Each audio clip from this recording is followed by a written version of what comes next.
Matey, how are you going? Yeah, good morning, mate. We've got a little bit of wind this morning, so we're not sure how we'll go, but we'll try it. Yeah, the wind direction's changed too, so Yeah. a bit chilly. We've got a little routine, haven't we? You know, I get up, get myself a coffee. That's my little cappuccino. Richard does his little coffee. That's it. In his quart pot. That's a morning ritual. You've got to have that coffee, you know. Yeah. Good coffee. Yeah, you like your coffee, don't you? It's, you know, it's nice. also like for us, you know, me and the Kiwi boys, we bought a couple of cartons of beer, and I bought half a dozen bottles of wine, and you know, we've never been drunk or anything, have we? But we like a little drink every night. But you haven't bought any alcohol on the whole trip, like not even half a bottle of rum, you know? No, it doesn't bother me. No. You just don't feel you need any, eh? No. Yeah. I don't need any. And home, when it's cold, I might have a glass of port, you know? Oh yeah? Now and again, so that's nice. Yeah. But also because you're out in the desert and you're climbing ladders to sleep in your little bunk. Yeah. And you wake up 3 or 4 o'clock in the morning, bussing to go to wee. Yeah. You don't feel like drinking, you know? Yeah, that's it. So just coffee's all you need, eh? That's all, you know? Yeah. And also we've got these, you know, we've got these flash little chairs, recliner chairs with the cushions, the Kiwi cushions. Yep. And I noticed, you know, the boys, the first thing they set up is their chair and their cushion, you know, their little cushions. But I got you one of those chairs, but all you want to sit on is a little stool, isn't it? That's all, eh? You know? That's all you need, eh? Yeah. Well, out in the stockyard, you know, that's all you sit on is either on your swag, but you've always sort of brought up to sit up straight, you know, don't slouch. Yeah. Where the chairs, you tend to sort of slouch back a little bit too much, you know. And, that's the way I was brought up, you know. Yeah, because you're always sitting with a straight back, and you're always sitting with a straight back. Yes. The way you are. Yes. Yes. So it's old habits. And kick in. Yeah. And on this trip with the Hilux, is there anything, you know, you wished you brought, or you don't need, or I mean, you don't need really much, do you? You know, you've got the fire for cooking and a little table, and you don't really need much, do you? No, everything's set up, as long as you've got plenty of water. Yeah. Heaps of water. Because you really don't know when you're going to need water, you know, for your radiator, or you break down and you need water that'll last you 3 or 4 days. Yeah. Till help arrives. That's about all, you know. Otherwise, everything's sort of set out pretty well. You've got the tugger box there where you guys made for me, and that's fit in nice and it's dust proof. The canopy rooftop tent, and just makes it so much easier. You know? It's so quick to set up, isn't it? It is quick, and it's not overloaded. You know, the Hilux, it's cruising along pretty good. A little bit underpowered, but something I'll sort of should have got it tuned up before I left. You know. Yeah. Maybe I'll get my young fella Kaito to tune it up for you. He's got a Hilux. Okay. Son, Yeah, that'd be good. Just a bit of touch up now and again. Yeah. We'll bring it into Kaito's garage and he'll tune it up. You'll pull it apart. That's it. I know yourself, you know. Yeah. I was wondering too. We were talking yesterday about, you know, or a couple of mornings ago, about your language. Your you know, your tribal language that you speak fluently in, and you said it's been recorded in a couple of books. But would it be a good idea we should try and record it in your voice, in your words, you know, like, you know, during the day it's been a bit windy and it's hard to record you can't record in the wind because we're just on an iPhone, but you reckon we could, you know, get a proper camera and walk through the bush another day and record all those words in your own voice? Is that something you thought you might like to do? Look, we probably do that later on because with my partner Sabine, because she loves the plants, you know. And so we'd probably go out camping, Stratlackey track or something like that, where she wants to document the plants on the route into a little booklet, you know. So when people are doing the tours, they can see what plant it is, what bush that is, what tree grows in that area.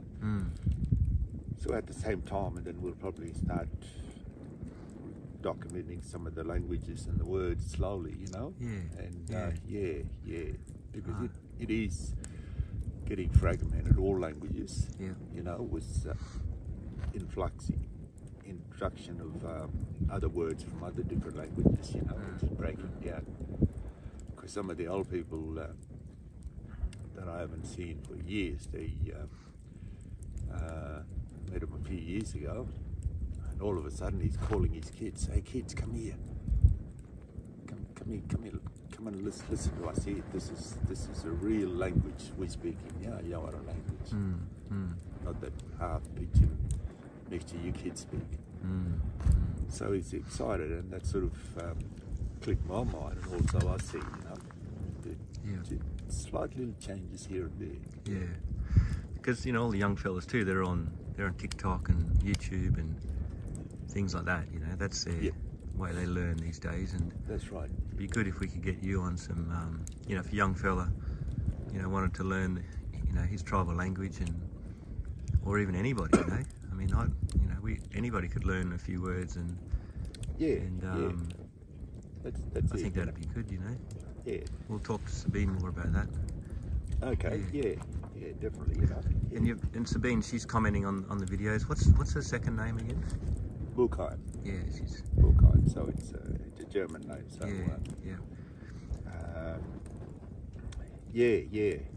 No, she's her and her friends sort of following the route step of the way, you know, and see a lot of the comments. And very positive, you know. Really positive comments. And Sabine, she's really into the bush foods and the plants. She's really got an interest in that, hasn't she? Definitely, you know. More into the natural food that's organically. It's got to be organic, you know. It's got to be natural. Get away from all your pesticides and chemicals and stuff.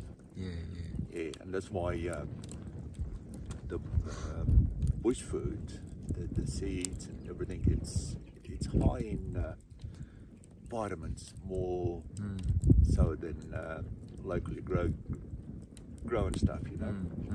Very high. And the other day we were talking about, you know, hunting and spears, and one thing I forgot to ask, or you mentioned before, was that when you're throwing a spear like to an animal, you have to be sure you're going to hit, like, to make that shot, you know. You can't just miss. Like, that's like every time you throw the spear you have to hit. That's it. That's how it is, eh? Yep. You can't just throw willy-nilly and hope you hit something. No, it's like anything else. You've got to allow for the wind, and you've got to allow for the lift or drop, and whether the wind's coming straight at you or side on, you've got to allow for all that, you know. You get that through as you're growing up, practicing as a young kid and then young adult, and then you start getting into the seriousness of making sure it's like with a gun, one shot, you know, than one hit. And if you've killed a kangaroo, is there, the animals would have a spirit as well? Is there something, you know, that you sort of talk to the spirit of the animal, or is there anything that you sort of, after say you've killed a kangaroo, that you need to talk to the spirit of that animal at all? Or sometimes the old people did, you know, but there's a certain way you cut up the carcass. And you had to do it each time, you know. So you couldn't break that the way it was sort of cut up and dissected, and same with put in the ground. So that's like a ritual, you know? So there's a ritual involved. Yeah. And interesting, you know, we've heard the term pointing the bone, you know, growing up I've heard it, but never really understood it. But it's a kangaroo bone, you said last night.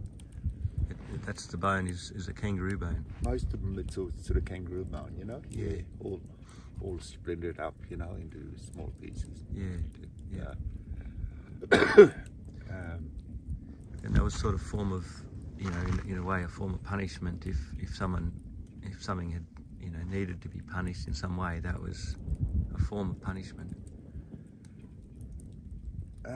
Yeah, but for it to work, you know, it had to. It's like a spell.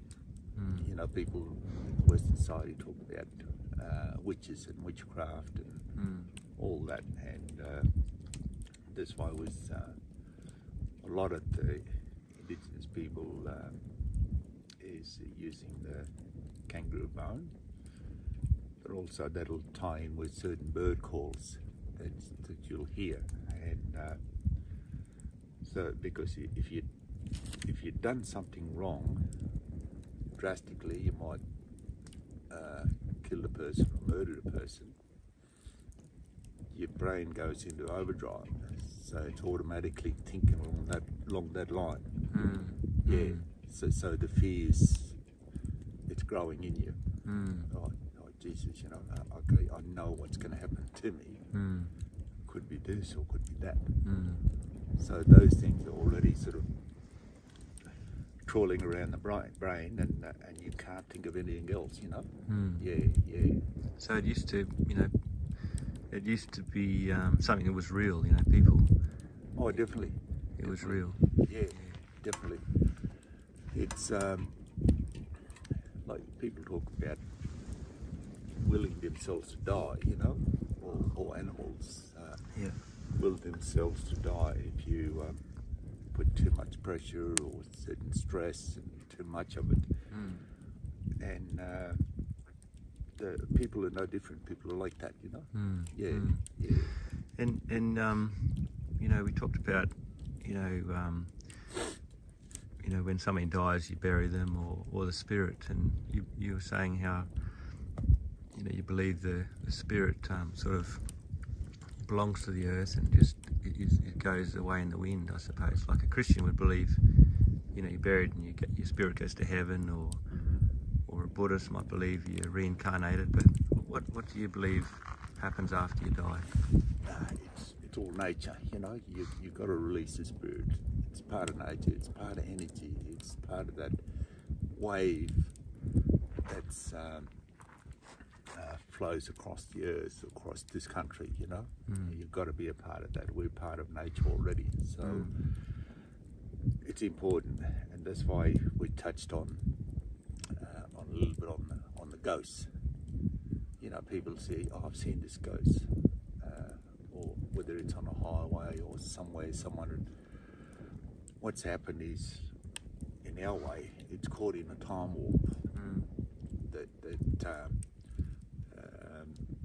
That person, the spirits are still there, locked, hasn't been released. So it needs the families to come and release it, to put a memorial or smoke it or take part of the earth back home, but also just to tell that family member that's goes to move on now, you know. Yeah, we're family. We're opening the door for you to go on your journey. To release that spirit, you know. Yeah. Because there's people are saying there's a ghost up at well 37, you know. So, you know, maybe that's I'm not sure, you know, who that ghost is, but you know, you think someone from the family needs to come and release that spirit, and then he could go, you know, flow on the wind and be gone, and not be sort of trapped there, you know. That's it, yeah. And we really don't know what happened, you know, whether there's a history in that. We'll have to try and find out, you know, whether it's a white person or Aboriginal. We'll see, you know. Yeah. If there's something there, I'll sense it, you know. Yeah. But at the same time, then I'll talk in English and I'll talk in language if the spirit's still there. But you're not scared of ghosts? No. As kids, you were scared. You know, you were made to believe that goes for evil. But as you get older, then as on our side, it's a person that's caught in this circle and can't get out and needs to be released. And come back to hunting.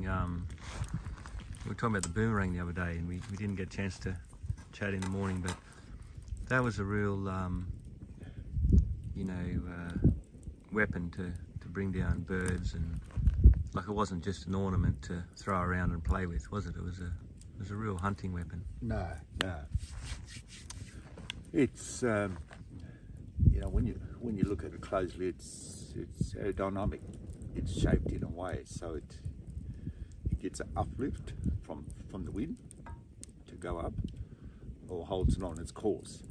You know, and then again you've got to judge the speed of the wind and the direction it's coming in from.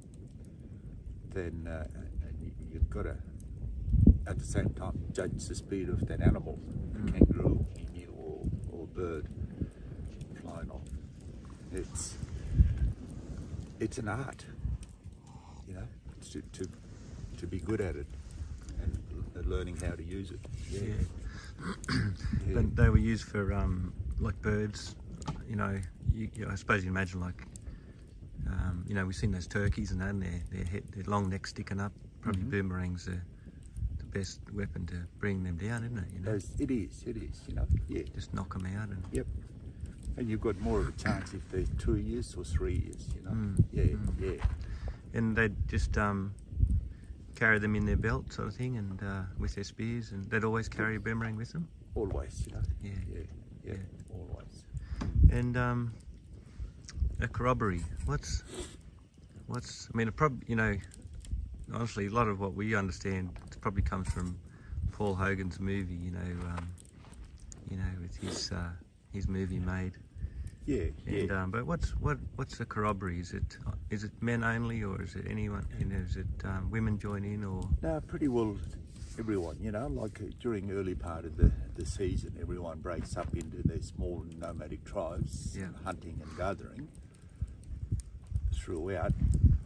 Then as the water holes dry up, and then people start coming back towards middle of the season or towards end of the season, they come back to a major watering hole, you know, which is a big water hole, and it's a time to catch up with the rest of the family, you know, share the stories, share hunting stories, and what was exciting and so on. Then they talk about, we'll have a corroboree, like a gathering, dance and sing, where everyone's involved, you know, families, wives or women, children, and it's a way for the children to be a part of it, to play that role, learn those rituals, the dance moves and songs, and it's all connected with Earth. You know? So that's a really important part of culture, you know, getting together and just sharing stories and passing on knowledge. And must have been really interesting, you know, chatting, you know, getting all the local gossip and what animals are where and things like that. Oh, definitely, you know, like throughout this country, you know, we had so many animals that because of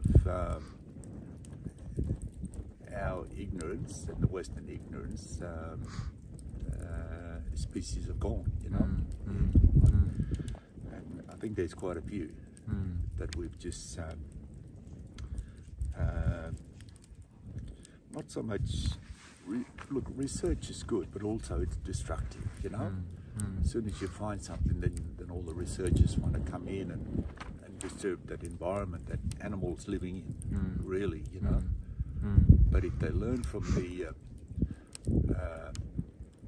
indigenous people, the traditional owners and carers for that country, they'll know how to preserve, and they know what it lives on.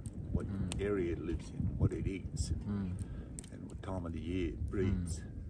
All the knowledge are there, huh?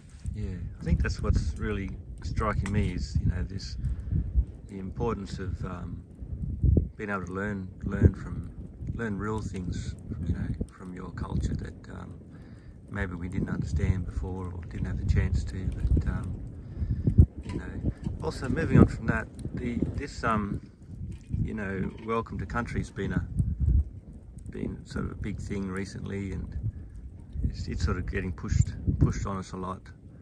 We talked about that the other day. You know, what can you tell us about this welcome to country? Look, a lot of them, welcome to country in our ways is for new people that are coming in, you know, from overseas or wherever. And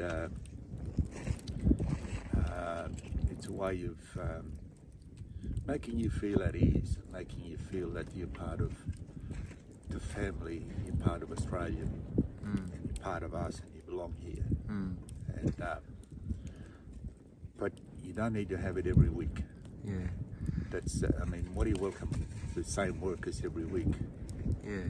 And it's sort of been pushed on us, you know, a lot now, and I think either some of us have not. I haven't been experiencing it, but you know, there's been some meetings that I'm supposed to attend, and then we're going to have a welcome to country, and I didn't attend the meeting, but it's sort of really getting pushed into corporate life, especially corporate life, like big companies. You know, big companies have to have a welcome to country before every meeting, and what do you think's behind all that? Is it necessary? Same thing, copying the westernized system, and the government's agreed. You know, I mean, when you employ someone, if you're a big company, on $2 million a year, you know, of course he or she's going to just continue on, you know, playing the game. You know, so not really serious about it. So, like I said, welcome to country is, you know, the best way to do it is when people get off the ships, or they, what do you call it, the graduation. A time when they recognise and so on. That could be the time, you know. Then And you said it was sort of over the top, which is probably a good way of saying it. You know, it's because they're doing it, before every meeting in corporate life. It's almost like we have to now, and sporting events. And do you think it's sort of trying to divide? You know, that's another way of trying to be, because that's what they're. Oh, exactly. You know, like I said, it should be just a one-off, and they should be able to sort of hold ceremonies or welcoming, smoking ceremonies in whether buildings, ovals, just to clear any bad spirits, that sort of thing, and more once-off sort of thing. More once-off, you know, but having it every day and every week, that's just a joke, you know. Yeah, it seems to be just bringing the way it's like an agenda they're pushing, and whenever they push an agenda, the government, there's often something sinister behind it or malevolent behind it, you know, and a lot of the time, you know, we've seen in the last few years, it's about dividing the people, isn't it? You know, when we're all dividing and fighting each other, we take our eye off what the government's actually doing behind the scenes, you know. And oh, look, the government's got so good in the last 30, 40 years that, and we're so brainwashed to believe that, you know, and that's, sooner people wake up that it's dividing people. It's the government's way to keep us divided, and it's much easier to control all of us, you know. It's it's a bad system, and because we come across the WA border, you know, the other side of you know, Ayers Rock and towards Warburton, and you know, for example, your people have been roaming this country for thousands of years, but 2 years ago, that border was closed with police. You know, you wouldn't have been allowed to cross that border, would you? It was, yeah. And that's crazy, isn't it?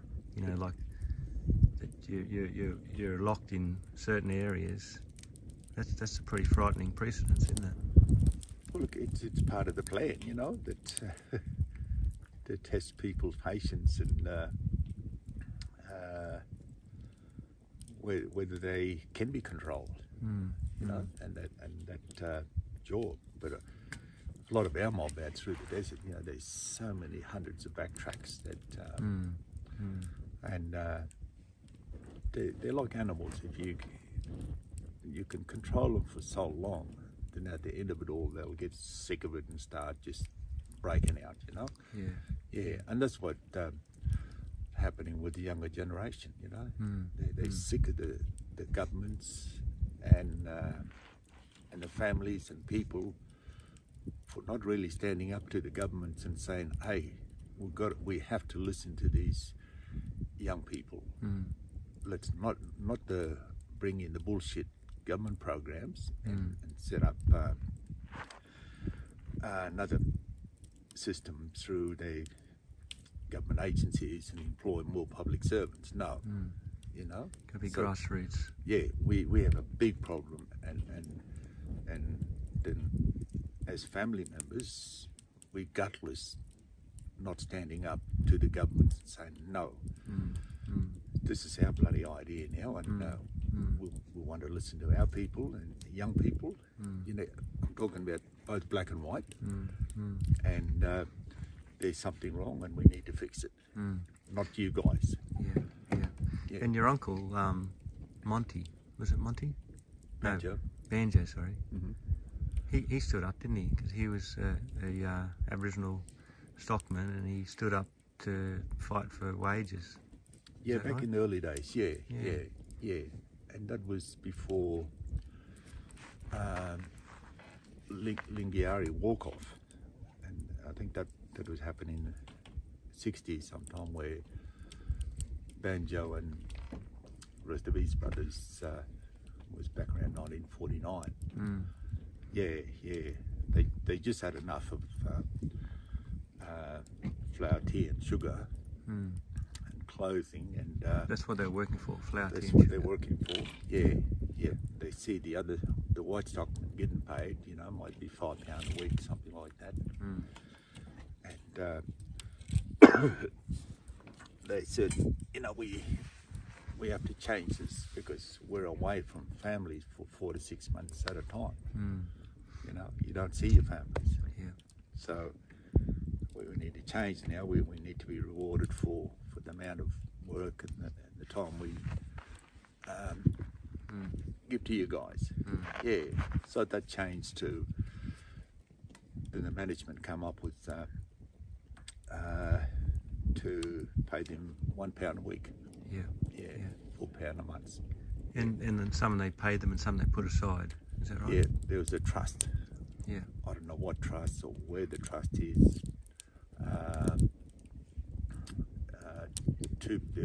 Every month there are £2 going into that trust from all the Aboriginal workers. Yeah.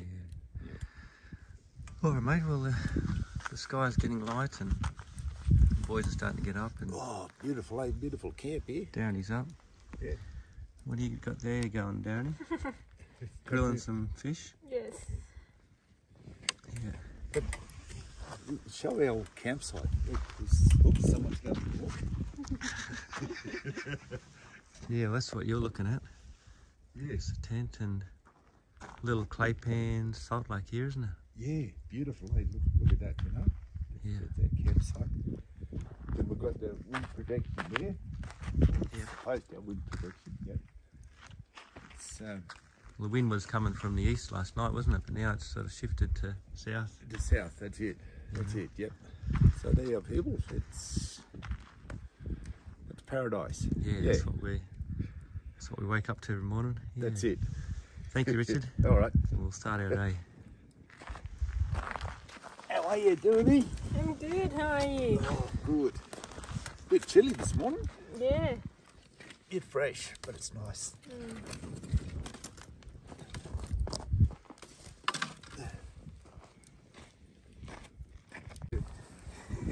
It's so funny, Glenn.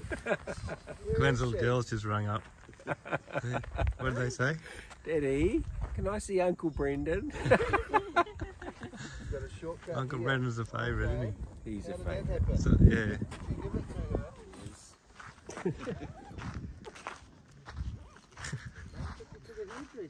Oh, wow. Where's the photo? I can't see. Hello, darling. Hello. How are you? You have to turn. There we go. G'day, mate. Wow. That really is short. Show the camera to the back so I can see the back. The back of your hair. Oh. There we are, Dad, mate. have you seen your daughter with no hair? Yeah, right, so I suppose it's Saturday today, the 27th. Around 8 o'clock. And we're just heading in that last leg, you know, sort of northwest up to Kinnawarrigi. I think it's about 250 k's away. So we won't get there today, and there's a lot of sand eels coming as well. You look at this map here, all these sand eels are coming, so we've got that to get through. And so I'd say we'll push out a standard 150 today and roll into town tomorrow after lunch, I'd say. But then apparently the servo's closed on Sunday, so we'll sort of have to camp up somewhere, and we might get an early camp and yeah, just wait till Monday morning and get some fuel. Since I'm on half a tank, I put my last jerry can this morning, just sort of emptied out, and I'm on half a tank, so I've got an easy, I'd say 400k range, and yeah, we're about 250 to go, so got it about right. Seems the other boys about the same, and I think you need to have about, well, it's almost 1,000 k's, and you need to have fuel for say 12 or say 1,300. That's what we estimated. Yes, I suppose back to the cattle station, Malunga, and a few stories from there.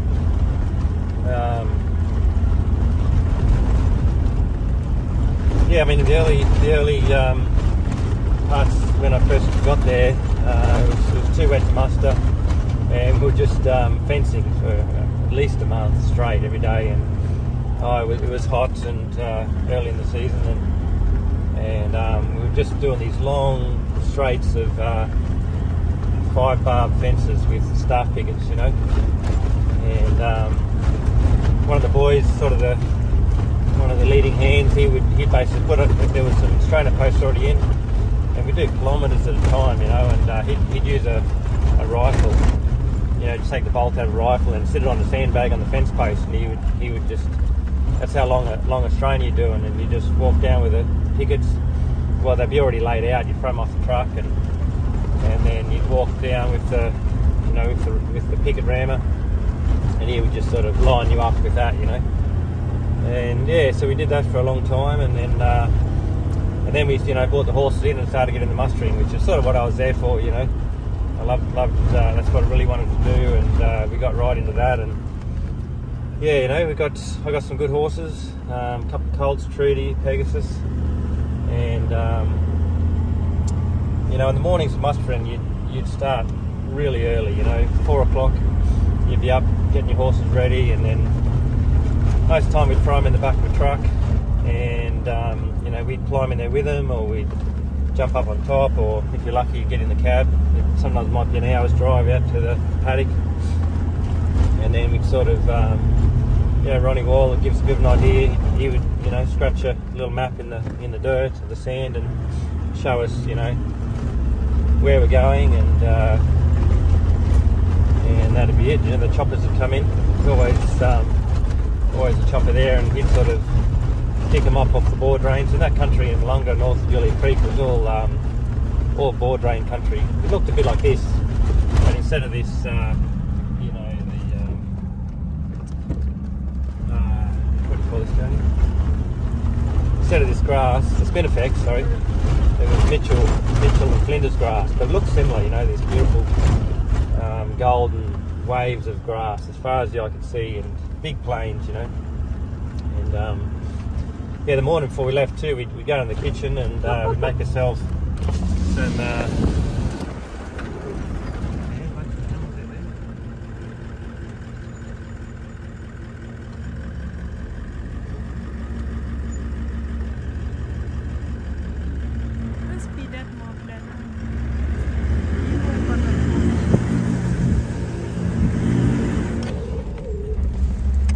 little clay pans, big mob of camels overload. Yeah, so we go into the kitchen and make ourselves. There'd be plenty of white bread there, and make ourselves a couple of sandwiches and wrap them in newspaper. And we pretty much had jam or steak. From what I remember, there's always, you know, on a cattle station there was steak. You know, always. Breakfast, lunch and dinner, and so we could make a cold steak sandwich, but after having steak for breakfast and dinner, I used to make jam sandwiches, you know, just thick jam, wrap them in newspaper, put them in the saddlebag, and if you're lucky, yeah, you could grab an orange, and then you're off, you know, jump in the back of the stock truck, and you're sort of standing there amongst the horses, and you'd have to be really careful that they didn't, you know, you're winding along a track much like this. You know, the horse is sort of swaying around, you know, and you have to be careful they didn't tread on your feet, you know. But you're sitting there, and I used to love standing there with them. And anyway, then, you know, we'd be off, it'd be much like this, you know, and you'd just be, you'd see the chopper coming in, and they'd slowly start bringing the mob in, cows, calves, bulls. And yeah, then a lot of time we'd sort of just hold them as they come in, and the chopper would just fly along the bore drains. You know, again, it was all bore drain country, so they'd put bores down, and then they'd dig these big trenches, you know, like a bore drain, a big drain, open drain, and the water would run down them, and the cattle would never stray far from the bore drain. So the chopper would just come along and muster the bore drains and bring them into where we're going to hold them, and then once we got them all together, you know, maybe at lunchtime we'd start, you know, bringing them back to a set of yards, and yeah, it's very hot, you know, and dusty, you know, incredibly dusty, and you know, your mouth is so dry and dusty, but you've got to keep hollering and whooping, and you know, I felt like, oh, I would have loved to have a whip with me, you know, but you know, we weren't allowed to have whips. You know, I sort of learned how to use a whip from, you know, time of Trouty, you know, Mungali, but we weren't allowed to use a whip. I had one, but I think Ronnie didn't like them, you know. He sort of thought that a bunch of young boys with whips is just not good for the cattle, you know, and so we weren't allowed to use them, which meant we had to yell at them, and you're just yelling all day, you know, whooping and get them up there, and you know, it was and we just had one water bottle, and I remember one time I was pulled up, you know, I think we were mustering, but I think that we pulled up for a bit of a break, and I remember I was on my own in this, you don't know where the paddock is, because it's like a 40,000 acre paddock, and there was a single tree, and anyway, I pulled up under this tiny little tree, and it was stinking hot, and I oh yeah, look at that. Gotta be real slow. Another one.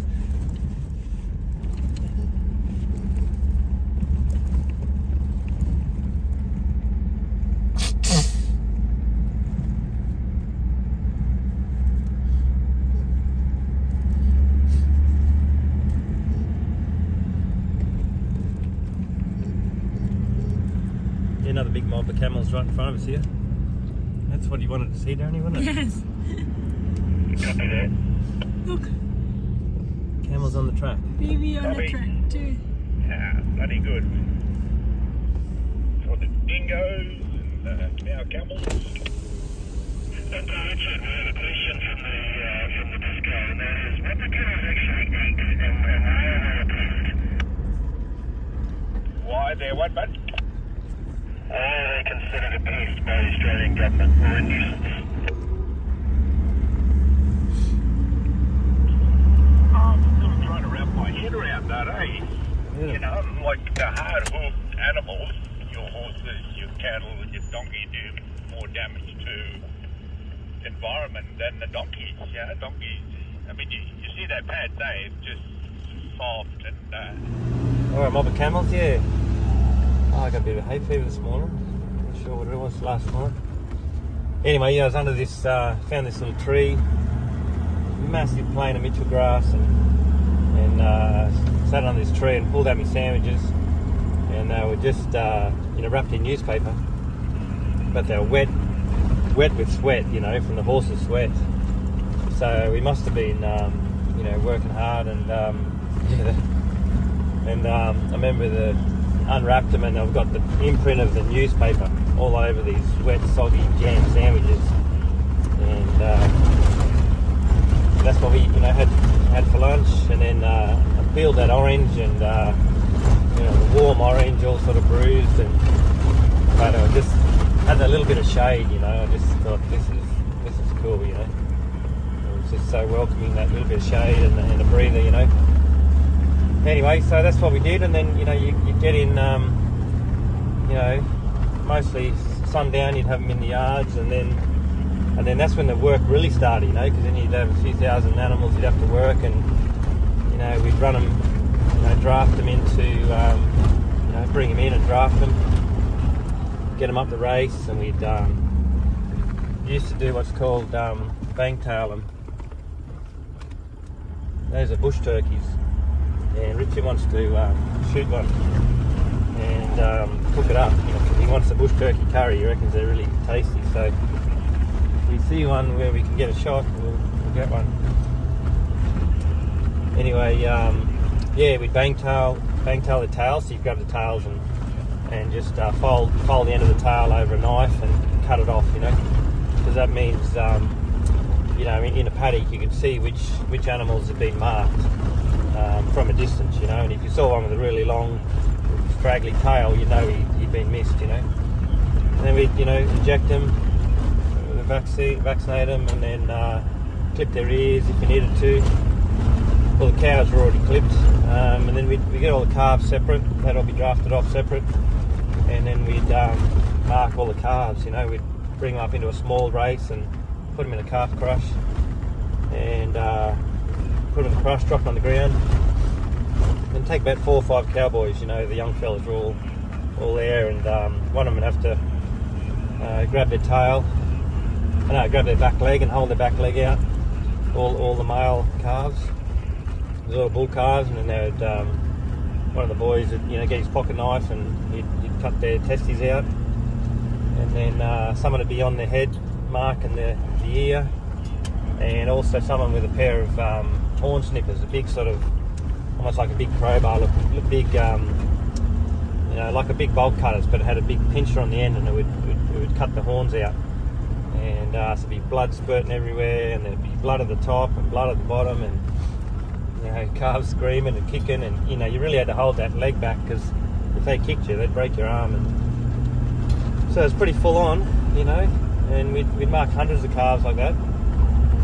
All in a crush, and so it took us about, I don't know, maybe 4 or 5 days to work through all the cattle, and then it'd be a matter of mothering up the calves and cows again, and taking them back, drafting off the weaners, and then we take them out to a separate paddock, and the weaners were, I'm not sure the age, maybe 12 months maybe, and very flighty, and you'd have to really walk them real calm back to the paddock, just sort of educate them, you really don't want to, at the end of the day the cattlemen want their cattle as quiet as they can, but there's always some Mickey bulls in there, in amongst them, and the bulls as well, the bulls never really you have to be really careful with them, you know. Always watching them, and I think there's about 5% bulls, so if there's 100 cows, there's 5 bulls, and one of the biggest problems was when you get them all together, the bulls would fight, and when the bulls are fighting, you know, it was like a little whirlwind, you know, of dust, and they were charging each other and pushing and scattering, you know, cows would go flying. Like, they're such powerful animals, and they would just charge each other and wrestling sort of thing, and you really had to get out of their way when the bulls were fighting. But otherwise, you just had to really keep a good eye on them, because they could charge you. And I mean, it wasn't like the old days with Richard, remember? You know, all these old stock horses in the old days, they had big scars up their backs and their bellies where the bulls would rip them, you know.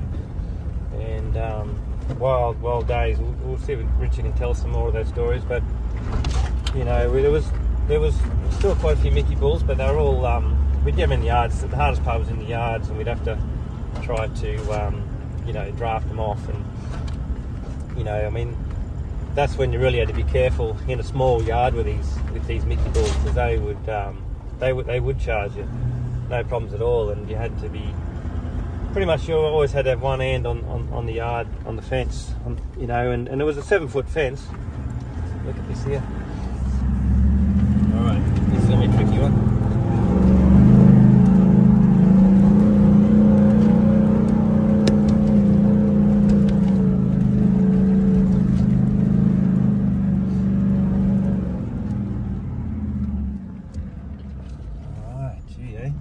Alright, I might hold it up at that, because the boys, well, Richard's going to have a little bit of trouble. See how he goes. That's a good hill, that one, though. 79 got straight up that. But let's see how Lenny goes, eh? Yep. Nice. Nice, mates. Was that fun? Yeah, good fun. Was that fun, eh? Good fun, mate. The sand's not as dry. It's like a little bit moist at the moment, so it's... Yeah. But if you tried that after lunch, it'd be a bit harder, wouldn't it? Yeah, go the disco. Well, I might... I saw the Toyota struggle this morning. When? Just then. No, it wasn't struggling. I was first gear, just cruising. Oh, I don't know about that. I'll move forward and Richard's here, so we'll get forward, eh? Yeah, so when you're in the yards working with cattle, with the Mickey bulls, you know, the young steers that hadn't been branded, and you know, they had horns and wild as anything, and yeah, you just have to pretty much have one hand on the rails the whole time, and if he went for you in the yards, You were low or high going up there, Luke? I was first high, mate. You know, you didn't have very long to get up and get your legs up over the higher than his head, you know, and you sort of just grab onto the top rail and swing your legs up, and he would just smash into it underneath you, you know. And it used to happen a lot, so you'd really have to learn how to get out of there quick. And one time I had this Mickey bull, 7-foot fence, you know, like the steel yards, and I went up over the top. He went for me, and I swung up straight over the top, and landed on the other side. Like, I sort of swung up and fell down on the other side, and I rolled out of the way, and this Mickey bull, he'd sort of hit it and jumped, and he went over the top, and he landed right where I was. He would have landed right on top of me, you know. So yeah, you know, 7 foot high, and I only ever saw it once, and that was this one went for us, but that scared the crap out of me. Anyway, so we'd do that, you know, and then basically take them all back to different paddocks, you know, cow and calves, one paddock, weaners to another, and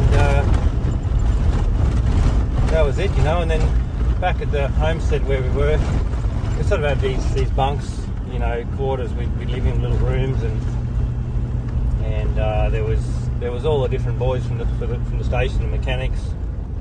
Mick and Brendan were the mechanics, and we had the station cook and a gardener, and you know, a grader driver. There's this old guy called Vico.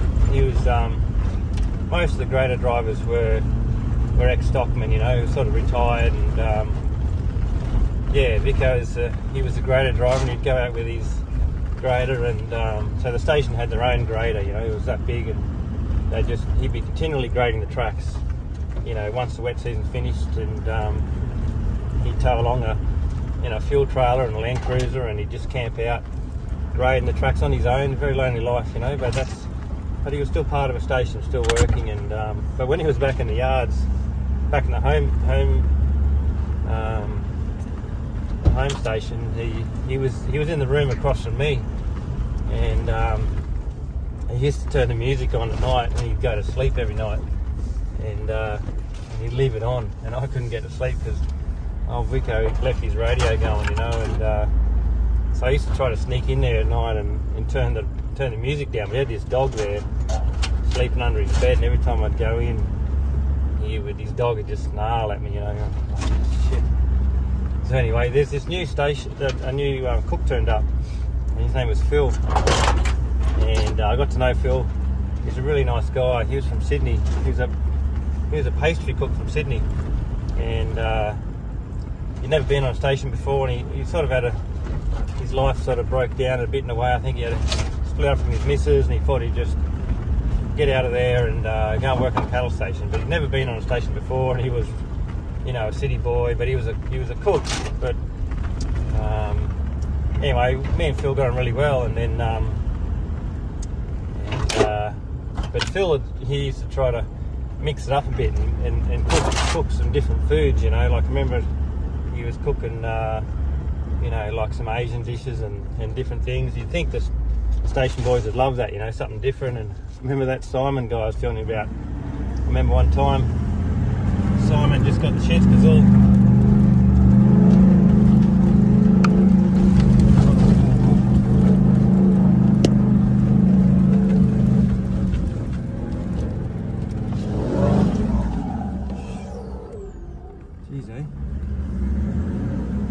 yeah, Simon got the shits because all he wanted was corned beef and potatoes.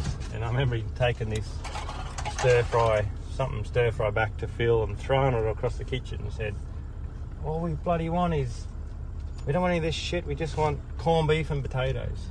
Every night, that's all they wanted, corned beef and potatoes. Anyway, so poor old Phil.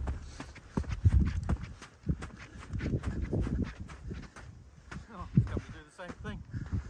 Oh yeah? She's a beauty. Righto mate, show us what you got, eh? Yeah, here I come.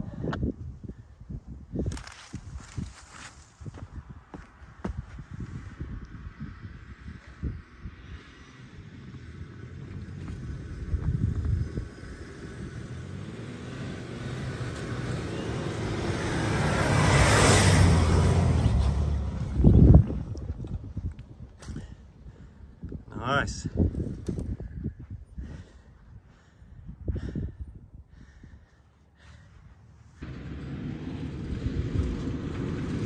There he goes. That's it. Come on, Richard. That's the way.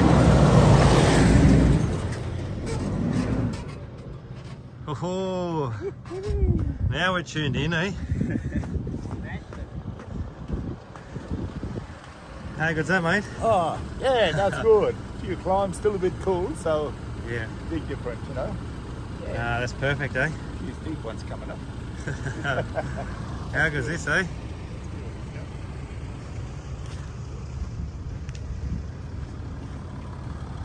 Look at this place.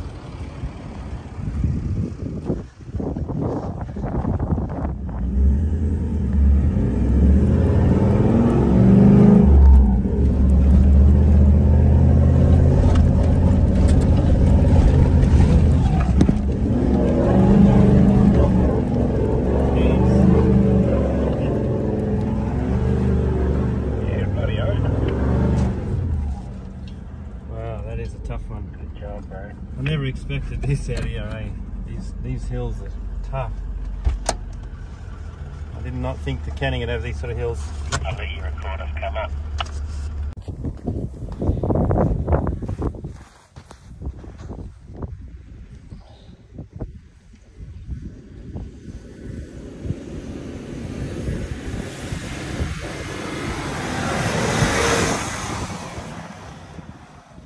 Nice. Okay, Richard.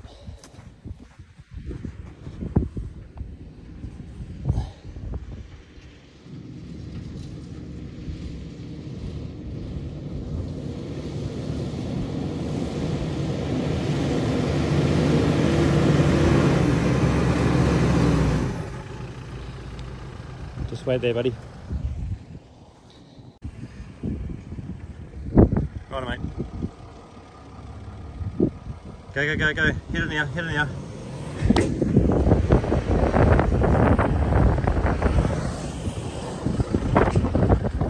Whoops.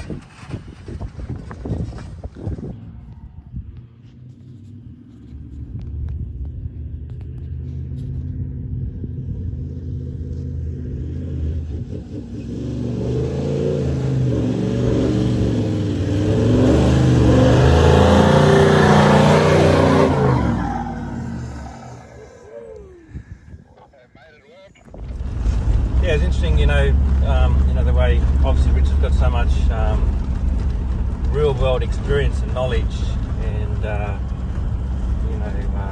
common sense, you know, and the American electoral college system. I mean, the founding fathers put so much in America, put so much importance on that value of common sense. You know, that's why they put in the electoral college system, from what I understand, and you know that's why the central states, the farming states, you know, that's why they had the electoral college system. And so the farming states in the middle of the country, which is very low population, like Arizona's only got, I'm not sure how many million, but very low compared to say New York, but full of farmers and people who are using their hands, you know, to farm and to grow crops, and those sort of people, you know, farmers have to be very smart as well, you know, with what they're doing, looking after land. Anyone who hasn't been a farmer wouldn't realise how much effort and work it is just to farm land. You know, you have to really have a deep understanding of what you're doing, and you know, they have to use a lot of knowledge and practical experience to be able to farm the land. And the founding fathers saw such importance in that they put in the electoral college system, which gives you know, voting rights to those small communities in the middle of America.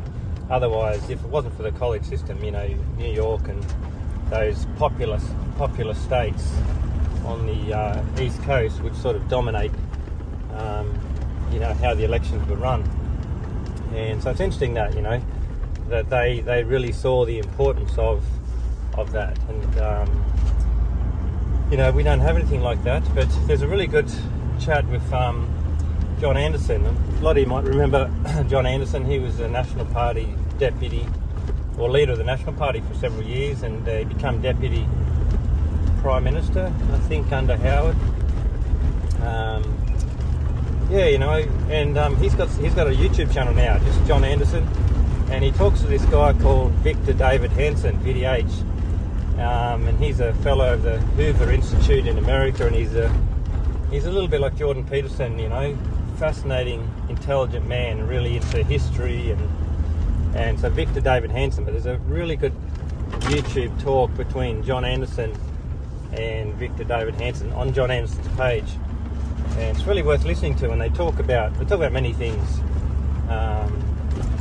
but it's a fascinating interview. And I never really knew much about John Anderson. I was a lot younger then, but I reckon he'd make a, you know, he's a real leader, I think. And it's a shame, such a shame that he's out of politics now, I think. He's got a lot of wisdom and knowledge as well, I think. And anyway, you know, it's a great talk. So if you have a look at that, and they explain that as well, you know, the importance of men like Richard who have real world experience, and so much importance is put on that. Yeah, that the founding fathers put those electoral college system in place. You know, a lot of people mightn't realise, you know, why does Arizona have 20 electoral college votes, for example? I'm not sure how many, but something like that. You know, whereas California's only got 30, you know, something like that. So that's the reason why, because those men and women who were in those farming communities, they needed to have that balance, you know, from the, you know, because cities sort of tend to become more liberal, and farming communities tend to be more conservative. I think that's fair to say. And you know, they saw the need to have a balance. At the end of the day, a balance, you know, a balance is probably the key word in your life and in your history. Is, you know, you can't have too much of one or the other, and so that created the balance. And yeah, I find that really interesting. It was a fascinating chat. John, yeah, he's got a great interviewing style, and Victor David Hansen, you know, I could just listen to him all day. You know, he's got some fascinating, you know, ways of understanding the world, and yeah, should look him up.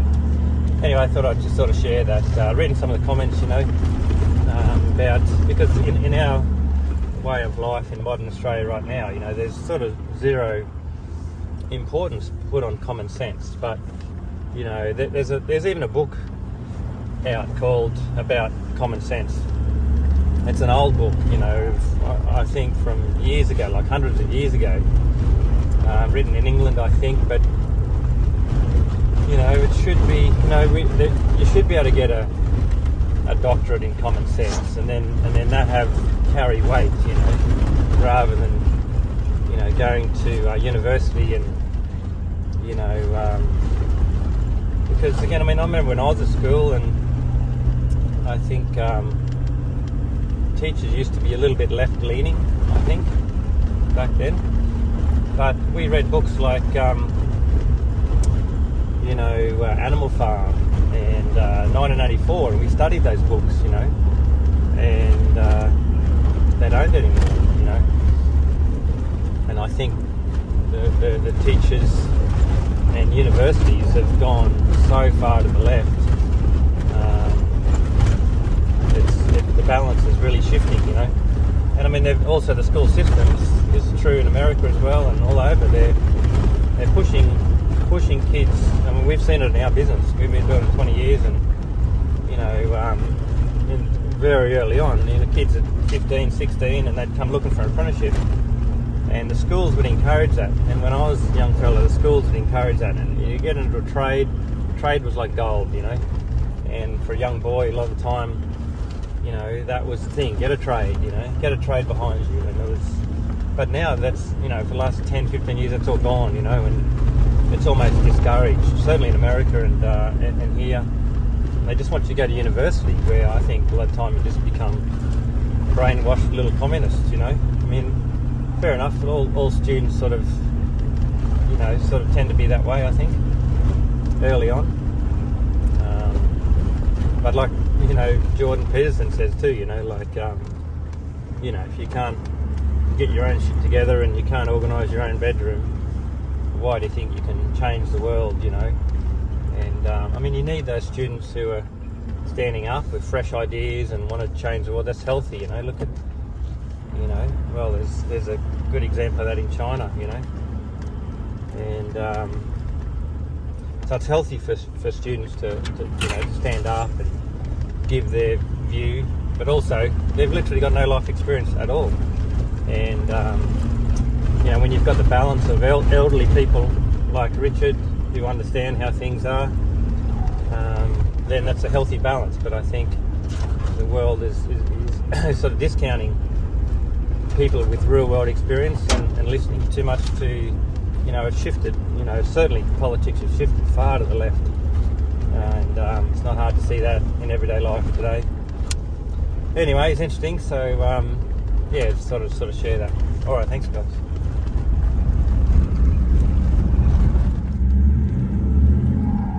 Yeah, heading to well 27, and we're about the halfway point. 753 kilometres since we started, and look at this. Yeah, these beautiful bluffs.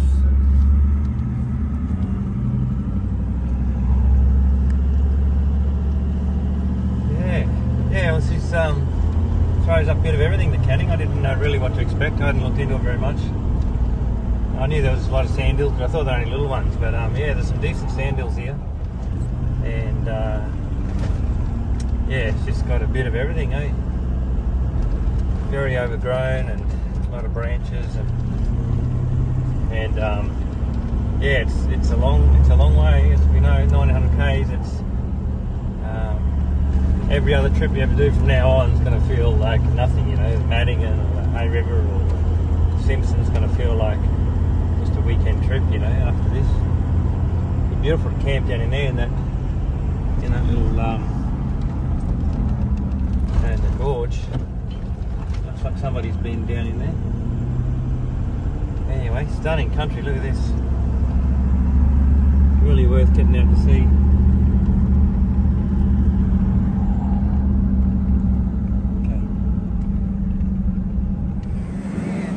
What was the company? Is Outback Spirit? Outback Spirit. That's us. Yeah. Yep. Based in Broome. And how many guests you got on the trip? We've got 14 guests on the trip at the moment. It's 14 days on the track. Wow.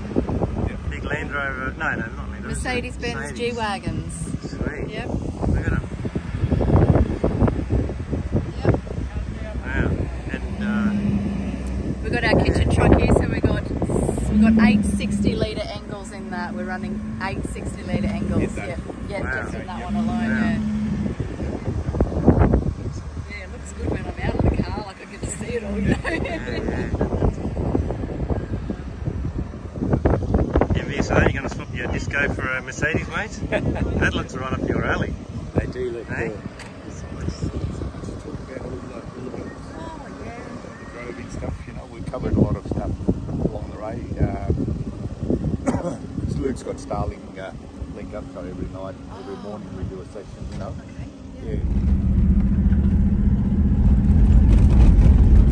Yeah, so we just caught up with the guys from Outback Spirit, and they got these 5 G-Wagons, and they're all modified out to, yeah, they got like a tag-along group, or not tag-along, it's there's 16 guests. 14 was it? Yeah, and 6 staff. Yeah, 6 staff. Outback, what was it, Johnny? Outback Spirit? Outback Spirit, based in Broome. So, yeah, $1,000 a person a day. But, yeah, they look like, at least some of them look to be from overseas, maybe some Americans. And, but yeah, having a good go. Outback Spirit, based in Broome. And the big G-Wagons, eh? So it's big vehicles there. Anyway, yeah, so we jumped in front of them. We've caught up to them, and interesting, they said, you know, the 2 guys, I think it was Rod and Mick, with the Ute and the Fortuna, they saw them going south, but we were coming north behind them and we didn't see them. So I don't know what happened to them. But there's nobody in front of us now today because there's dingo tracks on the track, and I don't know.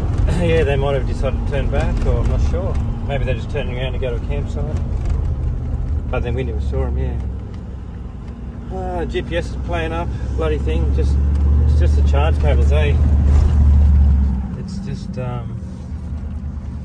yeah, cannot keep the thing charging properly. And then as soon as it runs down, it just keeps shutting off. So I do have the second one there, but that's why I bought one, the second one, because they're notorious for that, really. They need it much better. Just corrugation stuff. We just cannot get a good connection in here. See this here? That just won't connect properly. Anyway, so you've got to turn it off, let it charge, turn it on again, just fighting the whole time. Anyway, so yeah, I think coming to well 27 or something. 28. 28. We're not stopping very well. Anything that's on the side of the road, we're stopping at, having a quick look. But there's quite a few wells that are off the track. Some of them a few kilometres, some a few hundred metres. If they're close, we'll stop it. We're not, you know, ticking off every well. You know, which I think some people might be doing, which is fine. But yeah, we're just driving the track. We're not here to tick off every well. But yeah, up to 27, 28. A lot of sand hills here, and have a look at these. We've got trees on top of sand hills, which is something you haven't seen that in the Simpson Desert, but not very often anyway. And yeah, very scalloped, these tracks. See that? These little coolabah trees on top of the hills. So yeah, old Phil, the station cook at Malungra, yeah, he's a good fella. He didn't last long though, you know, he's just getting a hard time from the Cowboys, and he, but yeah, I got good mates with Phil. Well, I lost touch with him. I wrote him a few letters, and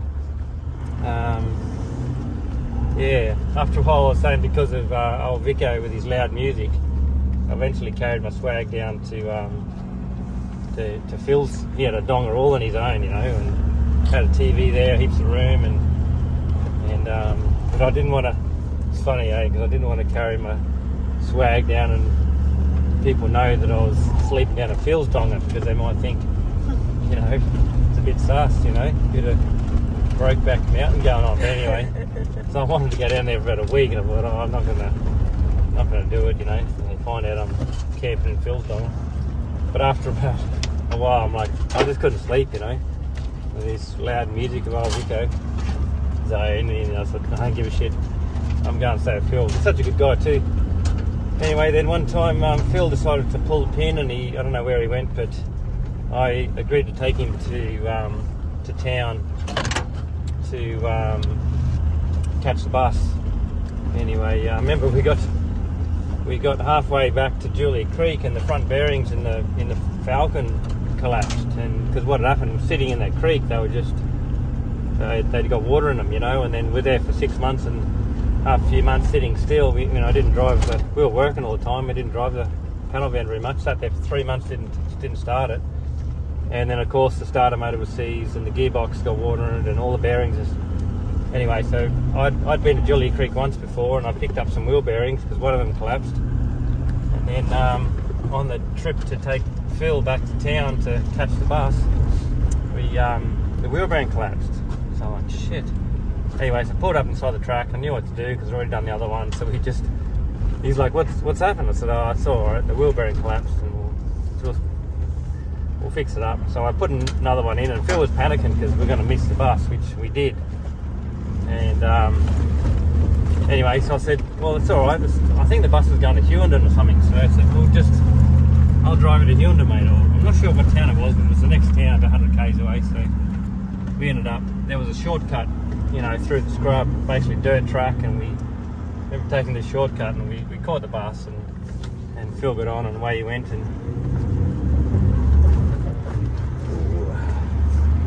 then yeah, not long after that, Dutchie turned up. So it was I come back, we were at mustering, and we're in the home paddock, and just gone put the horses away and come back into the home paddock, or the station there, and there was this big tall bloke without a hat on standing in the yard, just standing in the middle of the yard, and yeah, big curly hair, big tall fella. So I walked up, we were walking back to our bunks, and I walked up to him and said, oh, how you going, mate, what are you doing? And he said, oh, I'm waiting for Evan. And I'd known that Evan was gone. He'd gone to town. So I said, oh, Evan's gone, mate, you know. And anyway, it turned out Evan a few hours ago sort of said to Dutchie, just wait here, mate, and he'd taken off. So anyway, so I said, you know, I shook hands, I said I'm Luke, and said his name was Mark, and I said, all right, well, yeah, Evan's gone, mate, we'll just come and get yourself a room in the bunkhouse. And I said, where's your swag? And he goes, what do you mean, what's the swag? I said, haven't you got a swag? You're on a station, mate. He says, no, I haven't got a swag. So, well, you need a swag, mate, you know. He was a backpacker, and he was an ad in the paper for tractor drivers, you know, harvesters. And Dutchie was a farmer from Holland, young guy, same age as me. And I said, well, it just turned out I had a spare swag in the panel van. So he borrowed my, I had a double swag, he borrowed my double swag. And I said, where's your hat? You know, you could have a hat. And he goes, oh, you know. And he hated big cowboy hats because he didn't want to look like an Aussie, you know. He was a proud Dutchman. He would not wear a hat. Well, mate, you're going to fry it here, you got to have a hat, you know. And it was a bit like on the rodeo, you know, when I didn't have a rope, and I didn't have a glove, and they're like, where's your bloody rope? And I'm like, what, you need a rope to ride a bull? I'm like, yeah. And then I got a rope, and they're like, where's your bloody glove? You know, it was like that. Dutchie, where's your swag? And then where's your hat? Didn't have one. Anyway, so showed him to one of the spare rooms, and then yeah, no, I'd been, you know, working as a tour guide with Trouty and Mungully Falls. So I was used to talking to people, and yeah, me and Dutchie got mates straight away, and we were sitting up there at night just playing gin rummy, and because it was hard to break in. The rest of the guys some of the people, you know, the station hands been there for a while. They were, you know, used to each other, and hard to sort of break into some of those guys, and had their own little groups. And a lot of the other young boys, the jackaroos, are all come out of ag college. You know, there's 17, 18, 19, straight out of ag college. So probably wealthier parents, been to ag school, and that was their year out, you know. Get a bit of experience, which was a great thing to do. But they're all ag college students, you know, a lot of the same schools, and a bit hard to break in with their group. Didn't really get any friends with any of them. But Dutchie was like me, you know, we were travellers, you know. So we hatched a plan. We played gin rummy every night, just me and him, and chatting, and we hatched this plan to take my panel van across the Simpson Desert, you know. Well, you know, around Australia, and we're going to do Simpson Desert, but we realised we couldn't do the Simpson Desert in the panel van, so that's why we decided to go Birdsville, Strzelecki, Unadata, Tanami, and up to Darwin, and we sort of told a bit of that story before. But that's where I met Dutchie, you know, standing in the home yard of Malungra. We got mates, and he was working out at the out of Plain Bore. No, the farm camper was, and an outstation on the station. The station was so big it had outstations, you know, and Dutchie was working in one of those with two other blokes, and he had this little caravan sharing with two other blokes, and lucky he had the swag so we could just put it on the grass, you know, and under the trees. And he was out there for months at a time, you know, just you know, cutting hay and baling hay basically, and loading the hay. And lucky Dutchie, he was really knew what he was doing. Worked for a big farm in Holland, and a few years later, I'll tell that story, I went over and worked with him, you know. And but Dutchie grew up on farms, and he was a really good operator, you know. Whereas some of the other guys that come in, you know, the boys, I remember there's one guy turned up, can't remember his name, but he was going to drive, you know, the baler. And one time at night, because they used to work all night, you used to have to bale hay at night because the hay is cool, you know, and you couldn't do it during the day, it's too hot, it would just all flake off and go everywhere. It had to be, you got to have the right moisture when you're baling. So they used to bale all night, you know. And one time this guy, he didn't have it hooked up properly, and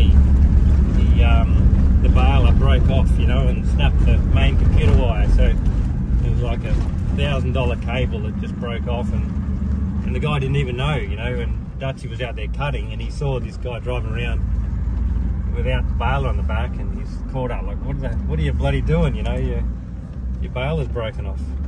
Anyway, but Dutchie was a good operator, and we were good mates, and we had a few months there together on Malungra working.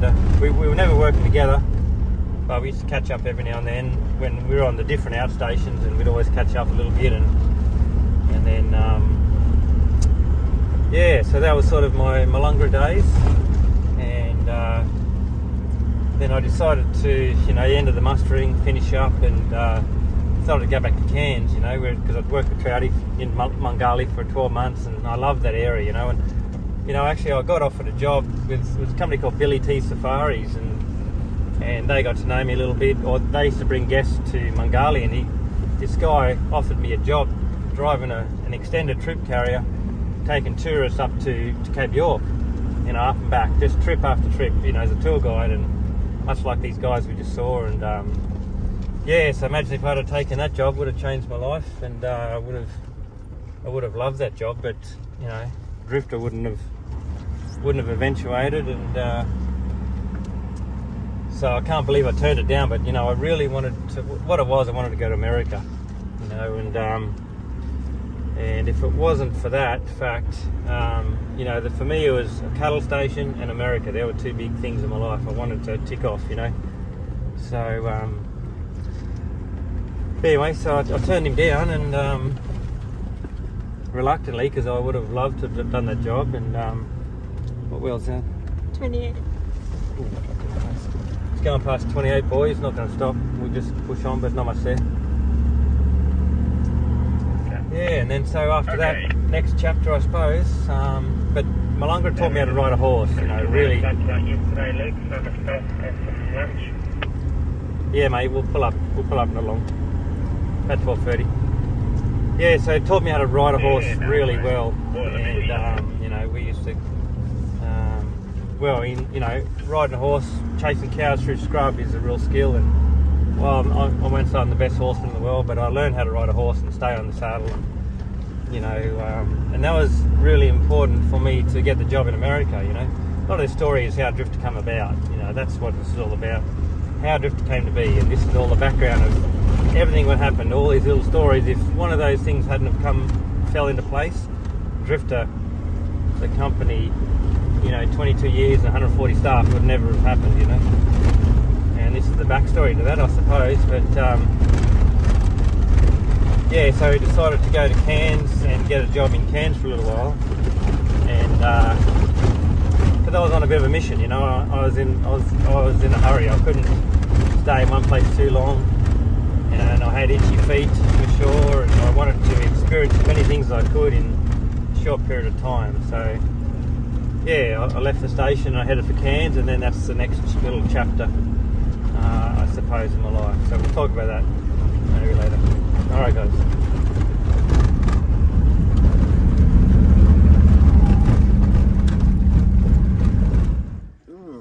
Yeah, so Richard's putting 10 in, so you started with 120 litres, and after 820 k's your fuel lights just come on, eh?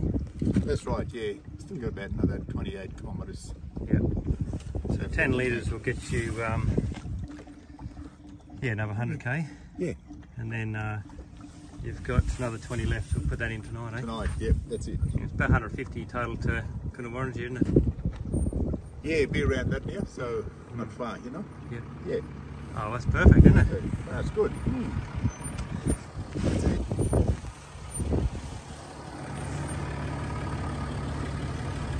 How you guys going for fuel? What we got? Half tank tank. actually. Oh yeah, no spare?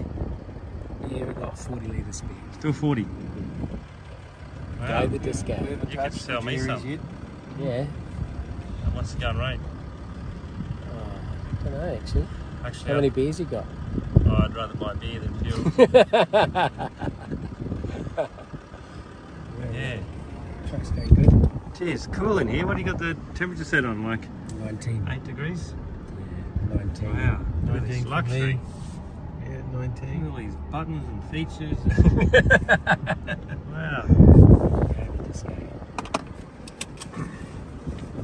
It's time for a beer actually. Yeah, I think so. How are your ropes working, Glennie? Oh, these are great. Think you're helping? Yeah, they pick up the trees and sort of push them over before scraping all down the side of the car. Yeah. Well, they're still scraping on there, but not as much. Yeah, just not as much. Yeah. Yeah, but they work right. Working good, eh? Working good. Got them on the top of the rooftop. Yeah. Yeah, working a treat. Yes, the disco. Including this bit of mesh here. So Oliver said we're not allowed to put shit on the disco anymore. Is that what he said? No, the disco's a capable vehicle. He sent you some facts on the disco, did he? He did actually. Yeah. Something like the cruisers, you know, took 20 years to copy the disco for disc brakes. Oh yeah. Yeah. Good. True. He's an awesome track, the disco. Yeah.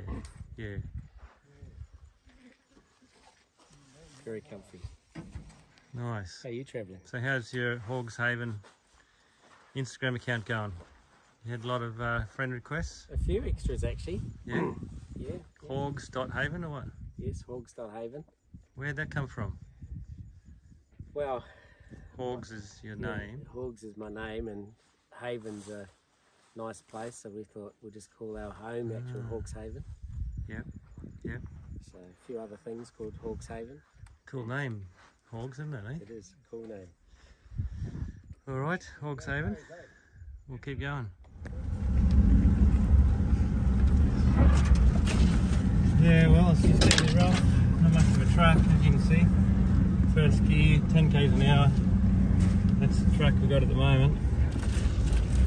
You can see these ropes, what they're doing. Working pretty well. They're just a guy rope. That's the Stockton, it's Stockton 3.5 metre guy. So we did have the cables and it was the right concept, but the problem is they just keep getting stretched. And as they stretch, they flop about a lot, whereas they're just a bit heavy. Even though they're light cable, but you can see the ropes yeah, just working. That's all you need really. And yeah, we're working pretty good. So yeah, Richard just chucked in 10 litres of fuel. I've still got a bit under half a tank, and Glenn's got half a tank plus. He probably carried as much fuel as I have. He's got a big tank, and he's still got plenty left. Glenn, how much fuel did you set out with in total?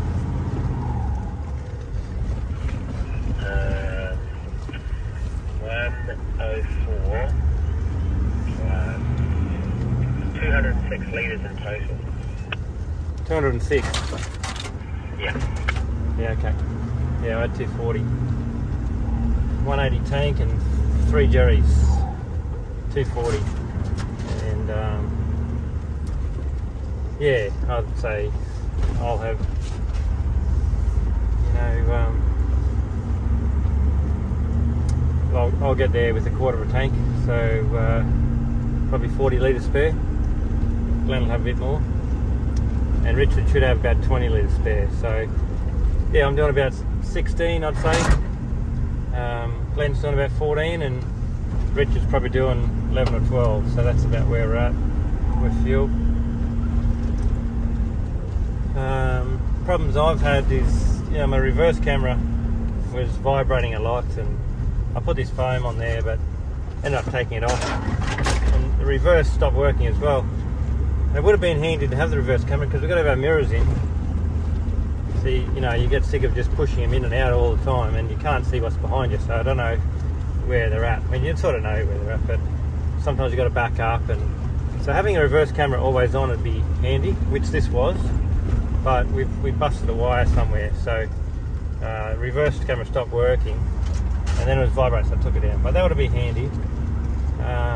The bladders have been great. I've got a pump and a 60 litre tank under the tray, but it's got a switch on it. The switch got faulty. We fixed that up, and now the pump itself is faulty. So you got to wiggle the wires around to get it to work.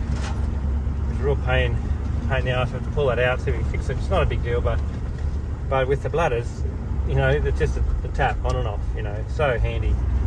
The bladders are great, and you know, for the trip home, if we didn't need one bladder, we just roll it up. You know, roll it up, put it away. So 60 litre each side. You know, you can easily fill them. We haven't filled them up yet, but if we get to the next well, it's got a bit of water. We'll probably would chuck 20 litres in. Although we'll be at Kunawariji tomorrow anyway, so we can get water. So we really haven't used any water out of the rear tank, and I tipped half it out anyway. So we do have about, I'd say we've got 15 litres in each of our bladders left. But if we wanted to have a shower again, we'd need to get a bit more water, you know. So I'd say, you know, for two of us, 60 litres is plenty. But if you want to have showers, you need a bit more, you know. Probably 3 bladders is the ideal thing for 2 people. Gives you plenty of water plus showers, you know. Anyway, that's where we're at. Yeah, heading to well. Can't remember. 30. Come to well 30. John and Adam. Yep. All right, boys, what's happening? Well, we cracked the beer. Hey, what's that in the background? Oh, what is that? There's your mate's Glenn. Yeah. We won't talk about them over soon. there. Ah, yeah. Talk about them soon. Hey, they were Right. a lost cause. They needed help. We're on dinner tonight, so we're having a bit of a... So it's like nearly dinner time, and all that's happened is you got a couple of onions cut Yeah, in but half. we've had 4 beers, though. We may have discussed how to cut the onions across 4 beers. Is that all you've done so far? No. Yeah. Apparently, there's nothing Somebody made a slight error in judgment with the defrosting of the mince. What? Oh, yeah. Hey, you know what happened last night? We're on the clay pan, and these bloody cans rolling around the wind, one side of the clay pan to the other. Is that right? Yeah. They were clearly his, And I because he thought, doesn't pick up yeah, after himself. And I thought, no, Glenn's going to get up in a minute and go and pick him up, you know, because it's keeping everyone awake. I was so tired. And then, you know, I was going to get up, and I thought, it's a bloody ghost from well 47. Oh, it's so I was the just scared to ghost. get up. I thought, no, Glenn will get up. All he's got to do is like this, tread on the thing, and then it's not going to roll up and down all night. Wasn't going to happen And tonight. then I was sitting down having the chat with Richard. You wouldn't believe it. Then they started rolling it like ding, ding, ding, ding, ding. You can pick up on the phone. You can hear it, eh? But, oh, Which is the haunted well? I'm not telling you. No. It could be this one. We've got to camp there for sure. It'll be the one with the It grapes. could be this one. You don't know. It could be this one. If I was you, Glenn, I would back a bit closer to me, you know. Yeah, and attach a rope. So talk us through it. Like the mince is We've got onions. Yeah. the mince is frozen, is it? There's magic's going to happen here. It's not. It's good. You watch. Give us a little while. The magic is going to happen. The magic is going to happen, and you're going to go, boys, this was awesome. What are we having? Hamburgers or? No, you're not going to say. You're going Have to you wait showed till you them- get served up on a plate. Have you showed the viewers the firewood you take back to camp? Yeah, just rocked up. Look at that. Whack the rope around that. Yeah, In fact, 3 bits. total in. Throw her in. Fantastic. So you're going to introduce the boys or what? I didn't know John. Tell us. I don't know You the tell other us. Tell us the background, right? Tell us the background. guy. Well, Come around here so I can see you. Tell us the background. they were heading. I don't know where they left from though. Where was they left from? Top. So it must have left from North. Yeah, Horse Creek comes south. Yeah. And they tried to cross the river. Well, No, it's well 46. well, 46. You should tell Flooded. the story. Well 46. I'll let him tell the story. You right? tell it. You get him to tell the story. What's his name again? Johnny. So tell us Adam, the story. actually. Adam, sorry. Adam. Close. So well 46, we're heading that way. We want to know, you know, what it's like. What's well 46 like? It's flooded. Is it It's any water flooded in right there? now. There's a little Okay. bit of water there. So we shouldn't drive through it. Definitely don't drive through it. How do Well, you- you probably could have done before we got there. How do you know we shouldn't drive through it? Well, we tried to drive through it. And we got stuck for a while there. Yeah, right. We were So- lucky that someone rescued us. So both those cars just sort of headed in.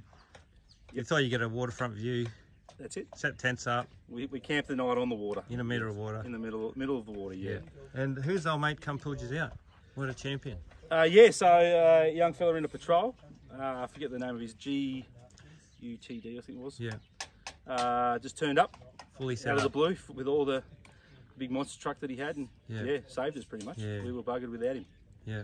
Oh, that's good, isn't it? Good on him, eh? Good lad. Very And good did lad. you see anyone else coming through, or have you seen many people heading up? We've crossed 3 people today. Yeah, That's the only people we've seen in probably 4 days. yeah.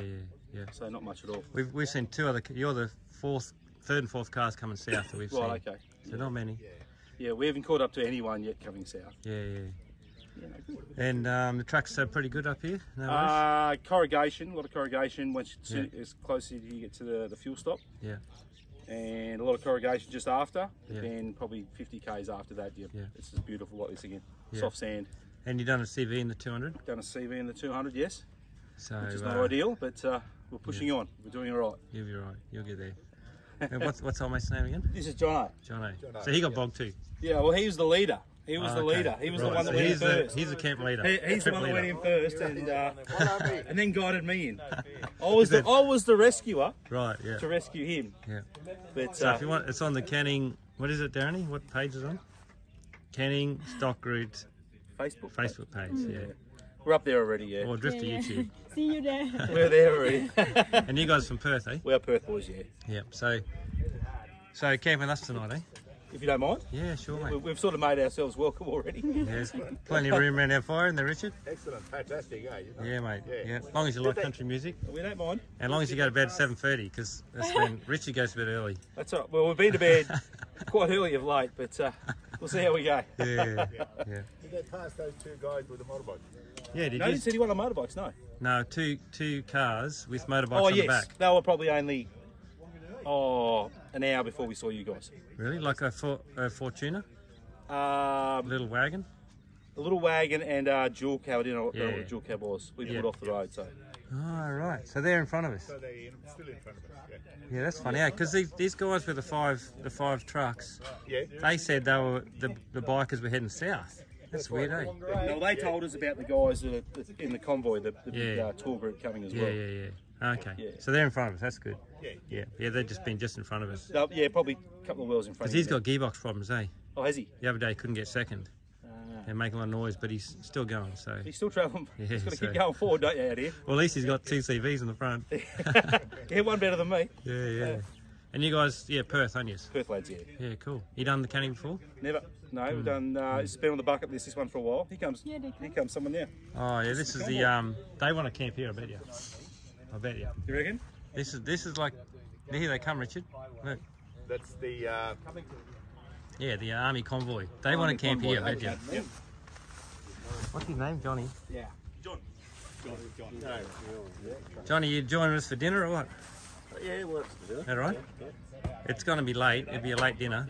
These boys. These boys are mucking around.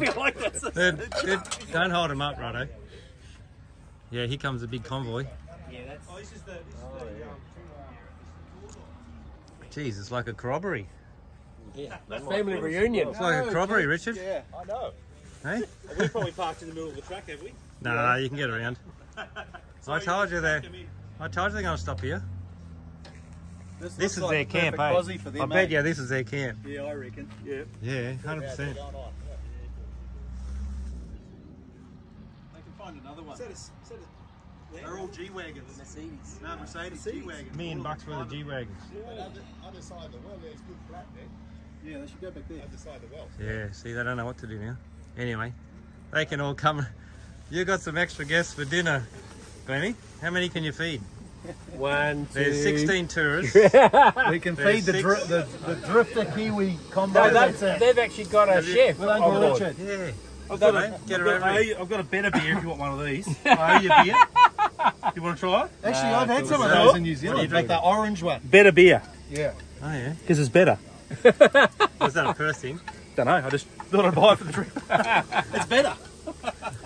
Yeah, bring some over. Where's he going? He hasn't moved. No, they don't know what to do now. Yeah, We've stolen their site. Fantastic. First in, They best shouldn't, dressed. they shouldn't have been so much having lunch. Yeah.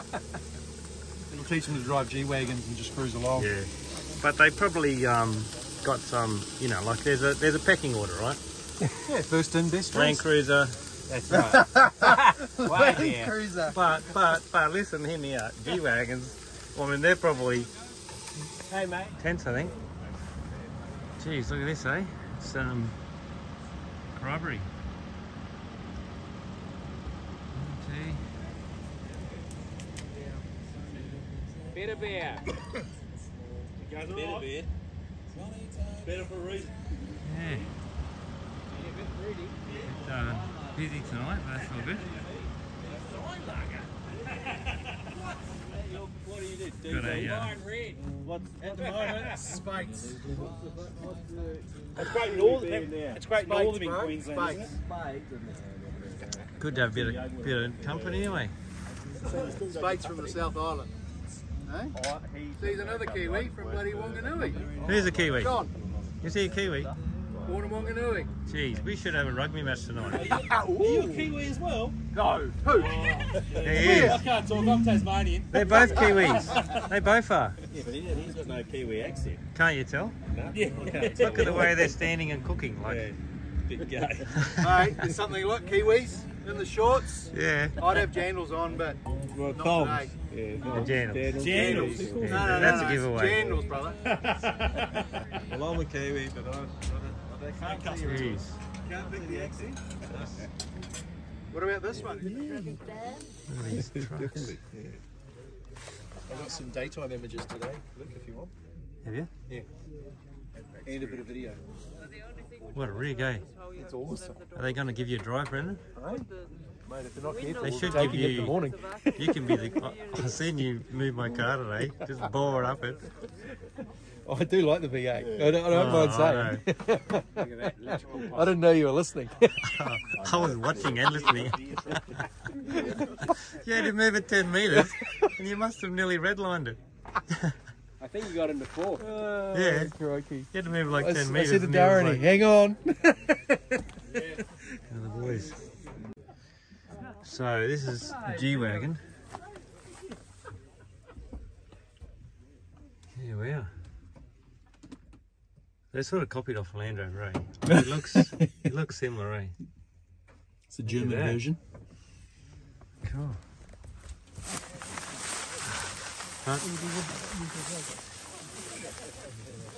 How he's going for fuel? Like what sort of fuel he's got running? The whole fleet is at 1 kilometre. I don't know. A litre. A litre 1 kilometre for the whole lot. whole 6 cars. Yeah, right. And it's got a 3 litre turbo. Yeah, V6. Yeah, right.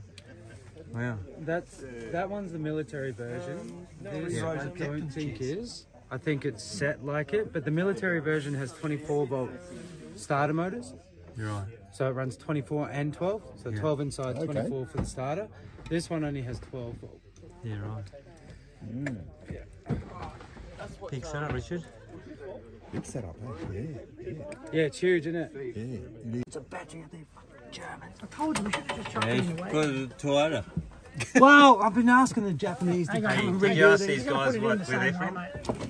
Yeah, tell them your story. Put it on that angle. Can you do that? We got through. We're the only ones going through well 46. Literally. The only ones who will pass well 46. Did you get it in? Oh, you slid it off. Oh my God, we're famous. Super famous. The Perth boys. Oh yeah. Are they lined up in the box? And You got the twin battery in there. Yeah. She 24 volter. No? Take some risks. What was that? He's 80. He said, take some risks. Where the spare battery goes, mate. Yeah, move that out of the way, brother. That'll be easier for you. You lift that out, pop that out over the top. If you can. Yeah, someone zip Gotta tied it in. take a few risks. And we're here. He took a risk, right? This wire out of the way. Dinner, eh? It smells good. The longer we stay there, surely we'll get something. Yeah, we're hanging around the edges. Surely we can scavenge something like a little seagull. Scraps, eh? Hey, how many tons of beer do you guys bring? Only a couple, mate. Only a couple. Not enough. We got enough. No, I heard like 9 each. Something like, and a couple of bottles. 9, is it serious? Yeah. 9 tons each. Yeah. But you couldn't carry your fuel because your mate had to carry fuel. Yeah, well, I've got to make room for the beer. You got 9 cans, but you haven't got any spare fuel. So you're carrying his fuel. No, but I also hold. Is he your brother or something? I also hold double the fuel he holds in my car. And consumer. Always on top of it too. And it needs every cent of it. Don't worry. You must be a pretty good mate to carry your fuel for you. Well, did he tell you that I've got the freezer in my car full of all the meat? Oh, did he say that? Okay, no, he didn't. No, he didn't say that, did he? He told me he was carrying all your shit. Is that because Well, what, a chair is not all my shit. That's what he said. Oh, you got to love your mates, don't you? Got to love your mates. I thought you were you carried 9 cans of beer, but these guys are carrying 9 cans each. Yeah. We do only have 1 car. If we had 2, we might have carried 9 each. I thought you were legends, right? Now, forget you guys. These guys are well legends. 46. You're sacked, mate. We're in. We wouldn't need those 9 cans. 9 cans. That's it, bro. We're out. You know what you got to do? You got to up your game. Yeah, or we're coming in.